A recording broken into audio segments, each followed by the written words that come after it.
მუნიციპალური განვითარების ფონდმა რეგიონებში ინფრასტრუქტურული პროექტების განხორციელებისთვის ჯამში დაახლოებით 377,6 მილიონი ლარის ღირებულების 24 ტენდერი გამოაცხადა. ეს უკანასკნელი წლების განმავლობაში ფონდის მიერ ერთდროულად გამოცხადებული ყველაზე მსხვილი შესყიდვაა. შესყიდვები ძირითადად საბავშვო ბაღების მშენებლობა რეაბილიტაციას, ასევე ტურისტული, ურბანული და რეკრეაციული ინფრასტრუქტურის მოწყობას ითვალისწინებს. ტენდერების ნაწილი დიზაინ ბილდის მოდელით არის გამოცხადებული, რაც საპროექტო და სამშენებლო სამუშაოების ერთიან შესყიდვაში განხორციელებას გულისხმობს. ყველაზე მსხვილი 100 მილიონი ლარის ღირებულების ორი ტენდერი დასავლეთ და აღმოსავლეთ საქართველოს მუნიციპალიტეტებში შენობა ნაგებობებისა და ურბანული ინფრასტრუქტურის მშენებლობა რეაბილიტაციას ითვალისწინებს. კიდევ ერთი მსხვილი პროექტი ქალაქ ბოლნისში ტურისტული და ურბანული ინფრასტრუქტურის მშენებლობა რეაბილიტაციას მოიცავს, რომლის სავარაუდო ღირებულება 30 მილიონი ლარია. 30 მილიონი ლარის სავარაუდო ღირებულების ტენდერია გამოცხადებული ასევე გურჯაანის მუნიციპალიტეტის სოფელ ველისციხეში ცენტრალური გზისა და მიმდებარე ინფრასტრუქტურის რეაბილიტაცია მოდერნიზაციის მეორე პროექტზე. ტენდერების ნაწილი საბავშვო ბაღების ინფრასტრუქტურას უკავშირდება. სამუშაოები დაგეგმილია კასპის, გორის, ადიგენის, საგარეჯოს, გურჯაანის, ქარელის, მარტვილის, აბაშის, ხობის, ზუგდიდის, ნინოწმინდის, ბორჯომის, სიღნაღის, ყვარლის, ლაგოდეხის, ახმეტის, წალკის, სამტრედიისა და ხონის მუნიციპალიტეტებში. მთავრობამ ანაკლიის ხერმაწყლოვანი პორტის საზღვაო ინფრასტრუქტურის ფართობის შემცირების გადაწყვეტილება მიიღო.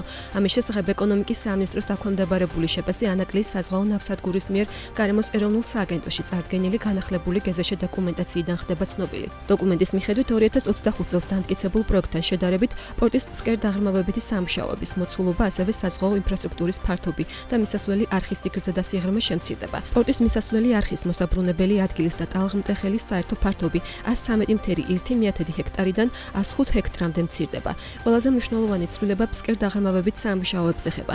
სააგენტოსთან 2025 წელს შეთანხმებული პროექტი დაახლოებით 7,5 მილიონი კუბური მეტრი ფსკერული მასალის ამოღებას ითვალისწინებდა, ხოლო განახლებული პროექტი დასმაჩვენებელი 5,25 მილიონ კუბურ მეტრამდე იკლებს, რაც 30%-იანი შემცირებაა. მისასვლელი არხის სიგრძე 2 კილომეტრიდან 1,8 კილომეტრამდე მცირდება, ხოლო მისი გარანტირებული სიღრმე -20,31 მეტრიდან -18 მეტრამდე იცვლება.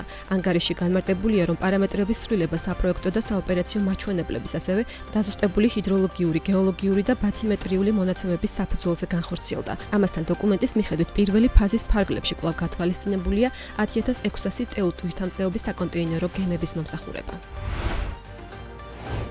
ნინოწმინდის მუნიციპალიტეტის სოფელ ფოკაში ტურისტული და ურბანული ინფრასტრუქტურის მოწყობა რეაბილიტაციისთვის ტენდერი გამოცხადდა. ინფრასტრუქტურის მოწყობა წმინდა ნინოს სახელობის დედათა მონასტრის მიმდებარე ტერიტორიაზე იგეგმება.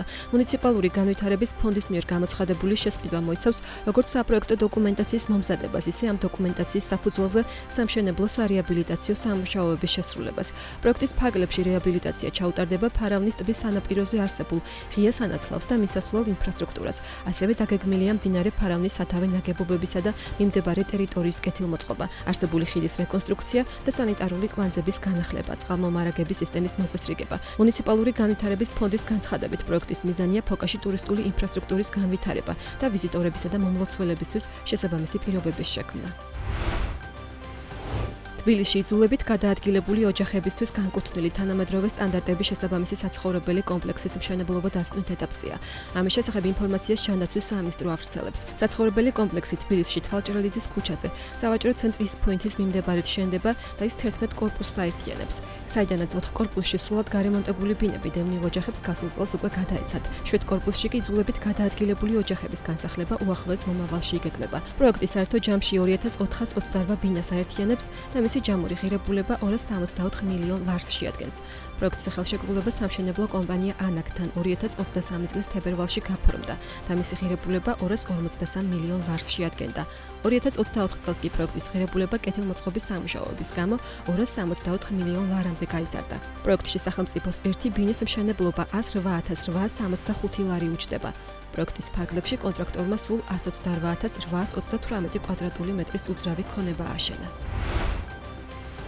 ენერგოპრო ჯორჯია მაღალი ძაბვის 100 კილოვოლტიან ახალ ელექტროგადამცემ ხაზს მარტვილს აშენებს, რისთვისაც კომპანია 15 მილიონ ლარზე მეტ ინვესტიციას ახორციელებს. როგორც ენერგოპრო განმარტავს, ახალი ელექტროგადამცემი ხაზი მარტვილის მუნიციპალიტეტის ელექტროენერგიით მომარაგების ძირითადი წყარო გახდება და ამავდროულად დაბაშისა და სენაკის მუნიციპალიტეტების აბონენტებისთვის ალტერნატიულ ელექტრომომარაგების წყაროს წარმოადგენს. ელექტროგადამცემი ხაზის მშენებლობას კომპანიის კონტრაქტორი კომპანია ახორციელებს. პროექტის დასრულება 10 დღეში იგეგმება. კომპანიის განმარტებით ახალი ელექტროგადამცემი ხაზის ამოქმედება მნიშვნელოვნად გაზრდის მარტვილის მუნიციპალიტეტის ენერგომომარაგების საიმედოობას, გააუმჯობესებს ქსელის მდგრადობას და შექმნის ელექტროენერგიის მიწოდების დამატებით შესაძლებლობას მიმდებარე მუნიციპალიტეტებისთვის.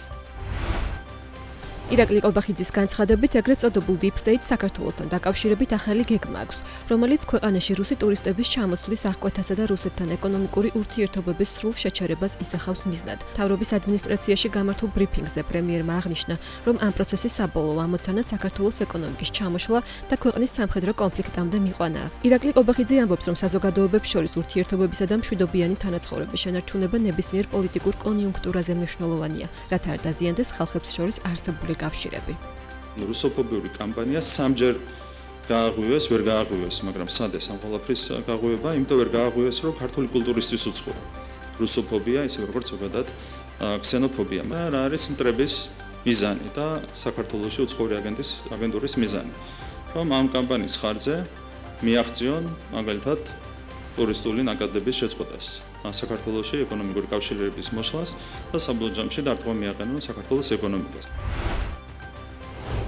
ირაკლი ყობახიძის განცხადებით, ოკუპირებული აფხაზეთის ტერიტორიაზე საწვავი არა მთავრობამ, არამედ კერძო ბიზნესმა შეიტანა. ამის შესახებ მთავრობის ადმინისტრაციაში გამართულ ბრიფინგზე ჟურნალისტის კითხვის საპასუხოდ განაცხადა. მედიაში გავრცელებული ინფორმაციით ოკუპირებულ აფხაზეთში შექმნილი საწვავის მწვავე კრიზისის ფონზე ენერგორესურსი საქართველოს ცენტრალური ხელისუფლების მიერ კონტროლირებადი ტერიტორიიდან შევიდა. ირაკლი ყობახიძე აცხადებს, რომ მსგავს ქმედებას ოკუპირებული ტერიტორიების შესახებ საქართველოს კანონმდებლობა უშვებს და პროცესი ბიზნესის მხრიდან კანონის სრული დაცვით განხორციელდა.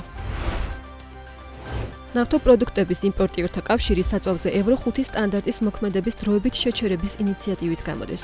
ორგანიზაციაში მიაჩნიათ, რომ ეს ნაბიჯი ქვეყანას საწვავის შესაძლო დეფიციტისგან დაასხვევს და ალტერნატიული, უფრო იაფი ბაზრებიდან იმპორტის შესაძლებლობას გააჩენს. საერთაშორისო ბაზარზე არსებული არასტაბილურობისა და ენერგომატარებლებზე გლობალური მოთხოვნის ცვლილების ფონზე იმპორტიორები მიწოდების წყაროების დივერსიფიცირების აუცილებლობაზე საუბრობენ. ორგანიზაციის განმარტებით, ამჟამად საქართველოში მოქმედი ევრო 5 სტანდარტი ზღუდავს საწვავის შემოტანას იმ რეგიონული ქვეყნებიდან, რომლებიც ჯერ კიდევ ევრო 4 სტანდარტის პროდუქციას აწარმოებენ. როგორც ნავთობპროდუქტების იმპორტიორთა კავშირის თავმჯდომარე ვახტანგ გიობაშვილი BMG-სთან აცხადებს, ევრო 5 და ევრო 4 სტანდარტებს შორის ხარისხობრივი სხვაობა მცირეა, თუმცა ამ შეწყვეტვის მოხსნას ბაზრის სტაბილური მომარაგებისთვის კრიტიკული მნიშვნელობა ექნება. ჩვენს ქვეყანაში მოქმედებს სტანდარტი ევრო 5. მოგეხსენება თქვენ, რომ ევრო 5 შედარებით უფრო ძვირია, ვიდრე ევრო 4. მაგრამ ძალიან დიდი განსხვავება მათ შორის არ არის. მერცმუნეთ არ არის, როგორც სპეციალისტი გეუბნებით, რომ ძალიან დიდი განსხვავება არ არის მაგათ შორის. ფასია მხოლოდ განსხვავება. მორჩილესად ვევედრებით ხელისუფლებას, პარლამენტს, რომ დროებით შევაჩეროთ ჩვენ ევრო 5-ის მოქმედება, თუ ამა ჩვენ დროებით შევაჩერებთ, ჩვენ შეგვეძლება და შესაძლებელს გავხდით, რომ ჩვენ ყაზახეთიდან უზბეკეთიდან, თურქმენეთიდან, აზერბაიჯანს ბოლოში ვამბობ, ჩვენი ყველაზე დიდი მეგობარი ქვეყანა, ჩვენ შეგვეძლება ჩვეულებრივად შემოვიტანოთ და გავაკეთოთ იმპორტირება.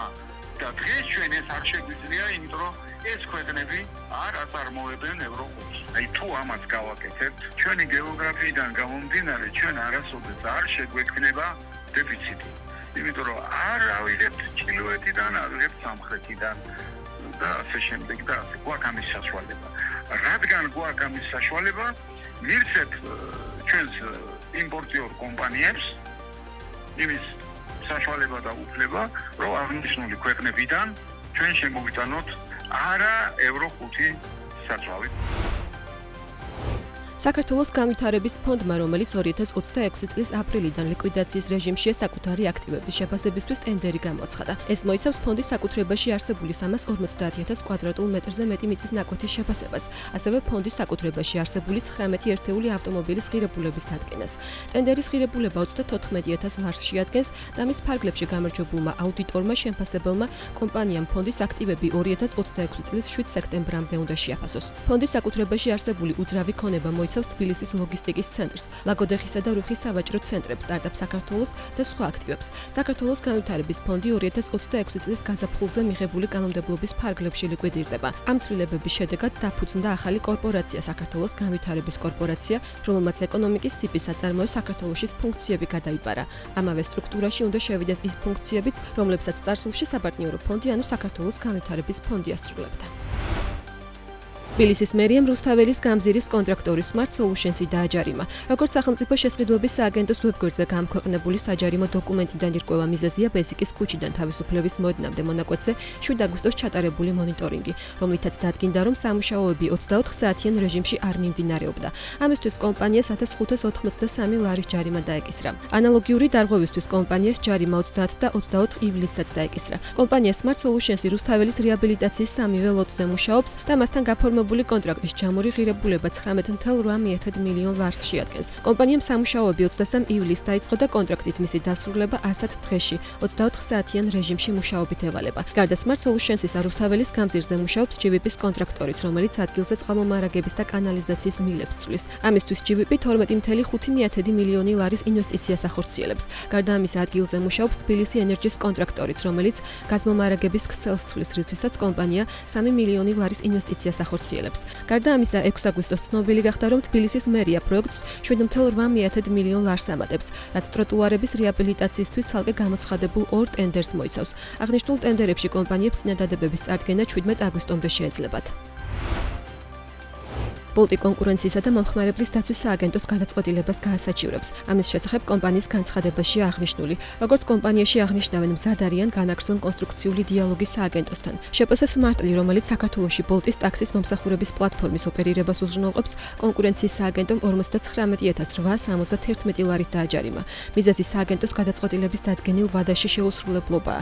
როგორც უწყება განმარტავს, დადგინდა, რომ შეპს Smartly-ის მხრიდან ადგილი ჰქონდა მომხმარებლის უფლებების დაცვის შესახებ საქართველოს კანონის დარღვევას. კერძოდ, პლატფორმაზე მომხმარებლებს კანონით სავალდებულო ინფორმაცია სრულად არ მიეწოდებოდათ. მათ შორის ჯეროვნად არ იყო წარმოდგენილი ინფორმაცია მოვაჭრის ვინაობისა და საკონტაქტო მონაცემების შესახებ. ამასთან სააგენტომ უსამართლოდ მიიჩნია კომპანიის სტანდარტული პირობები, რომლებიც მომხმარებლის მიმართ მოვაჭრის პასუხისმგებლობას უდავდა და აღნიშნულ პასუხისმგებლობას მძღოლს აკისრებდა. კონკურენციის სააგენტოს გადაწყვეტილებით შეპს Smartly-ს დაევალა დარღვევების აღმოფხვრა, საქმიანობის კანონის მოთხოვნებთან შესაბამისობაში მოყვანა და მომხმარებელთა დარღვეული უფლებების აღდგენა, რაც კომპანიამ დადგენილ ვადაში არ შეასრულა. საქართველოს ეროვნულმა ბანკმა წელს 3 კომერციული ბანკი ჯამურად 315,000 ლარით და 11 მიკროსაფინანსო ორგანიზაცია ჯამურად 860,700 ლარით დააჯარიმა. კომპანიები ფულის ქათეთრებისა და ტერორიზმის დაფინანსების წინააღმდეგ ბრძოლის ზედამხედველობის ფარგლებში დაჯარიმდნენ. უახლესი 10 აგვისტოს გამოქვეყნებული გადაწყვეტილებით ტერაბანკი 5,000 ლარით დაჯარიმდა.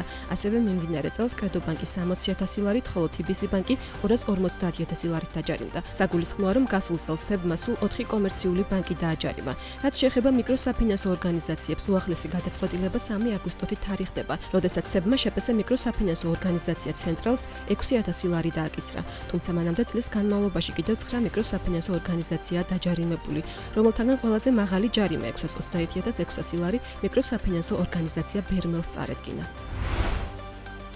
შეფასებისა და გამოცდების ეროვნულმა ცენტრმა აბიტურიენტებისთვის 2026 წლის ცნობარის განახლებული საბოლოო ვერსია გამოაქვეყნა. უმაღლესი განათლების რეფორმისა და აკრედიტაციის ფარგლებში განხორციელებული ცვლილებების შედეგად რამდენიმე უნივერსიტეტის საგანმანათლებლო პროგრამების ნუსხასა და დასახელებებში სიახლეები შევიდა. 2026-2027 სასწავლო წლიდან რიგი აგრარული და ინჟინერიის საბაკალავრო პროგრამებს საქართველოს ტექნიკური უნივერსიტეტის ნაცვლად სოხუმის სახელმწიფო უნივერსიტეტი განახორციელებს. ეს პროგრამებია აგროინჟინერია, სასურსათო ტექნოლოგია, გარემოს დაცვითი ინჟინერია, აგრარული ტექნოლოგიები, სატყეო საქმე, მეცხოველეობა, აგრონომია და სხვა პროგრამები. ამასთან სოხუმის სახელმწიფო უნივერსიტეტში წელს დაემატა ახალი საბაკალავრო პროგრამა, პროგრამული უზრუნველყოფის ინჟინერია, დრონის ტექნოლოგიები და აგროსისტემები. ცვლილება შეეხო აფხაზური ფილოლოგიის საბაკალავრო პროგრამის დასახელებასაც. იგი აკრედიტაციით განსაზღვრულ დასახელებებთან შესაბამისობაში მოვიდა და ჩამოყალიბდა როგორც ქართული და აფხაზური ენა და ლიტერატურა. მოსწავლის მშობელს ან კანონიერ წარმომადგენელს უფლება ექნება საჯარო სკოლის დაწყებითი საფეხურის მოსწავლისთვის შეძენილი ან უფასოდ მიღებული სასკოლო ფორმის ტანსაცმელი გადაცვალოს ან დააბრუნოს მიღებიდან 14 კალენდარული დღის ვადაში. განათლების მინისტრის ბრძანებით დამტკიცებული წესის მიხედვით ფორმის გადაცვალა ან დაბრუნება მხოლოდ ორ შემთხვევაშია შესაძლებელი: ქარხნული წონის აღმოჩენისას ან ზომის შეუსაბამობისას. ამასთან წესი რამდენიმე მნიშვნელოვან შეზღუდვასა და პირობას აწესებს. ზომის შეუსაბამობის გამო მოთხოვნის წარდგენა შესაძლებელია მხოლოდ ერთჯერადად. ეს შეზღუდვა არ ვრცელდება იმ შემთხვევებზე, როდესაც ტანსაცმელს ქარხნული წუნი აღმოაჩნდება. გადაცვლის ან დაბრუნებისას ტანსაცმელი უნდა იყოს სრულად დაუზიანებელი, შენარჩუნებული უნდა ჰქონდეს სასაქონლო სახის ამომხმარებლო თვისებები ეტიკეტი და არ უნდა აღენიშნებოდეს გამოყენების არანაირი კვალი. გადაცვლის ან დაბრუნების მიზნით მშობელმა უნდა მიმართოს შესაბამის რეალიზების პუნქტს ან სამინისტროს მიერ დაფუძნებულ შპს საგანმანათლებლო რესურსებს. თუ მშობლის მიერ დარღვეული იქნება 14 დღიანი ვადა ან ტანსაცმლის მდგომარეობის პირობები, შპს საგანმანათლებლო რესურსებს უფლება აქვს უარი თქვას ფორმის გადაცვლასა თუ დაბრუნებაზე. DMG ჯგუფი ოფიციალურად აანონსებს ყოფილი აბრეშუმისა და თამბაქოს ფაბრიკებისა და ლაგუნა ვერეს საკუთრებაში გადასვლას. პროექტის მიზანია წლების განმავლობაში უფუნქციოდ დარჩენილი სივრცის რეაბილიტაცია და ქალაქის ურბანულ იერსახეში მისი ჰარმონიული ინტეგრირება. ახალი პროექტის ფარგლებში, რომლის არქიტექტურულ კონცეფციაზე ესპანური სტუდია Bofill Taller de Arquitectura იმუშავებს, საცხოვრებელ სახლებთან ერთად გათვალისწინებულია ლაგუნა ვერეს აღდგენა, 1 ჰექტარი რეკრეაციული ზონის აღდგენა და ახალი ნებართვებით გამდიდრება. აბრეშუმისა და თამბაქოს ყოფილი ფაბრიკების ტერიტორიების ახალი სიცოცხლის მინიჭება. პროექტის ჯამური საინვესტიციო მოცულობა 1 მილიარდ ლარამდე აღწევს. მშენებლობის და შემდგომ პერიოდში კომპანია 1000-მდე ადგილობრივი სპეციალისტის დასაქმებას გეგმავს. ამასთან DMG ჯგუფი აცნობიერებს საზოგადოების მაღალ ინტერესს აღნიშნული ლოკაციის მიმართ და მზადყოფნას გამოთქვამს პროექტის დეტალების დაზუსტებისთანავე პროცესი საზოგადოებისთვის მაქსიმალურად გამჭვირვალედ წარიმართოს.